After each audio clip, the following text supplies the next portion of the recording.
today I'm going to read a book called The Poetry of Basketball. The Poetry of Basketball. The Poetry of Basketball. Allison caught the basketball from Karam and threw it toward the basket. The ball went into the basket. The game was over. The two friends slapped hands in a high five. Then they walked off the court with their friends, Jordan and Eliza. It was a good game, Eliza said. It was a good game for you, Jordan said. You didn't miss a shot except for the one I blocked. He hit an imaginary ball. Allison rolled her eyes. Oh, I let you block it, she said. I just wasn't trying because I didn't want you crying. Hey, that rhymes, Karam said. Are you a poet? Allison repeated the words.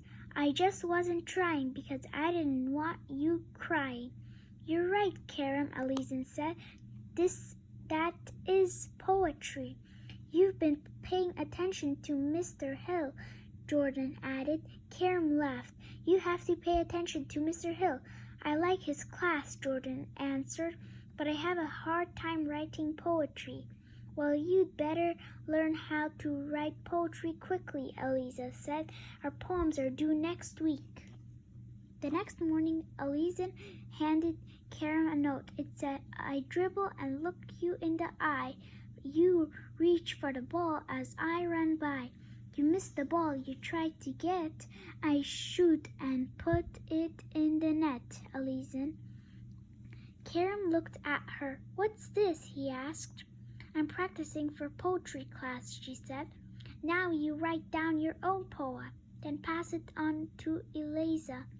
Okay, I understand the part, he answered. But tell me why your poem says I missed the ball. Eliza smiled. Because you do miss the ball every time we play. Go write your poem. Karam sat and thought, but he couldn't think of anything to write. The bell rang and Mr. Hill started math class.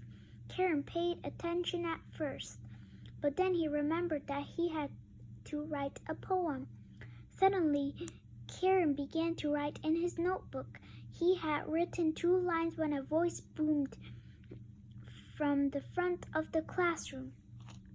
Karam? He looked up. Mr. Hill was looking at him. Yes, sir.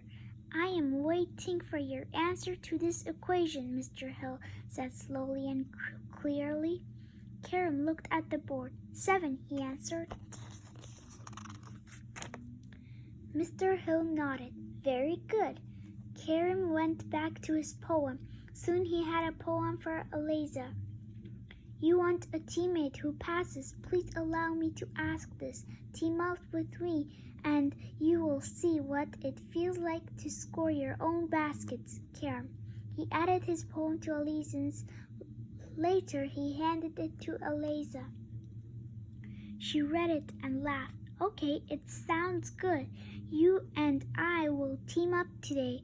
Now I have to write a good poem for Jordan. During English class, Jordan got a note from Eliza. At the bottom of the note, Eliza had written her poem. A bright orange ball drops. You bounce it off your foot. No basket for you. Jordan read the note and then looked at Eliza. You didn't write a poem, he whispered. Yes, I did, she answered. It's haiku. No, it doesn't rhyme, Jordan whispered back.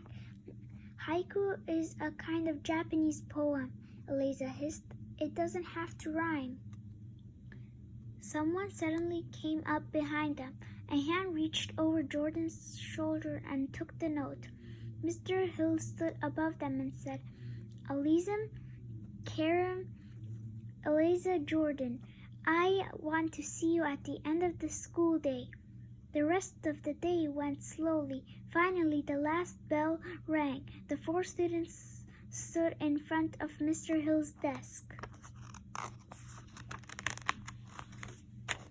Mr. Hill looked at them very seriously.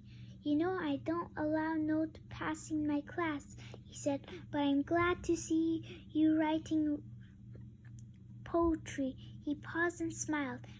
If you write any more poems, I'd like to see them first, he said. Surprised, they thanked him and turned to leave. As they reached the doorway, Alison said, Mr. Hill, can we use the poems we wrote for our assignment? Mr. Hill just looked at them and said, No, go. They walked out of the classroom and went to the basketball court. Wow, said Jordan. Mr. Hill just said the shortest poem I have ever heard. The end.